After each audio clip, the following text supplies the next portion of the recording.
and welcome back to another Monday's DIY. I am coming to you guys today with another dressing up the cuff. Okay, this one we are going to be using buttons. Here are the items that you guys will need to do this DIY. You're going to need your cuff. I got this cuff from, I'm trying to figure out where I got it from. It was either AC Michaels or Joann. I believe I got it from from Michaels. I got it from Michaels. AC Moore. I'm sorry. AC Moore, but I got it from Michaels. So you can, I don't know if they still have these because I bought this cuff a little while ago. You're going to need your wire cutters, your E6000. You are going to need a piece of felt. And I want to tell you guys something. I was in the Dollar Tree the other day, and they have these felt sheets. Grab yourself some felt sheets. You get 14, of course, for $1, and they come in many colors.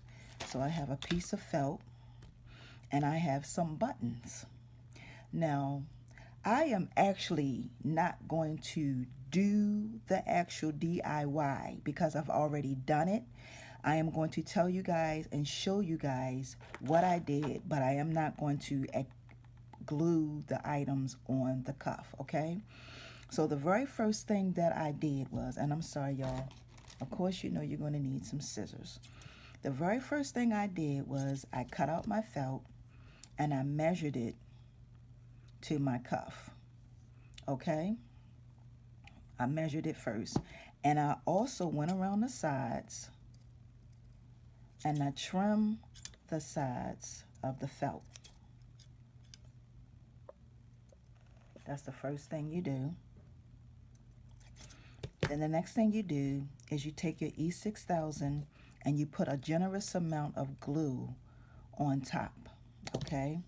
Then you place your felt on top of your cuff, but make sure that you have it in the center, okay?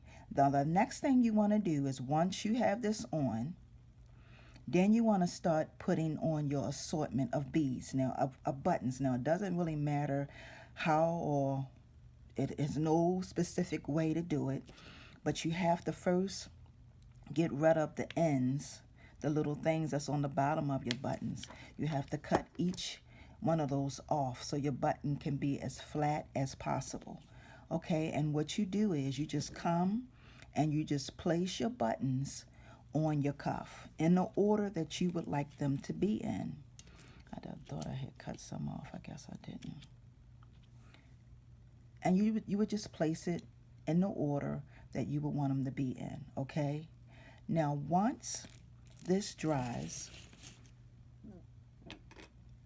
this is what you are going to have. This is your end result right here, okay?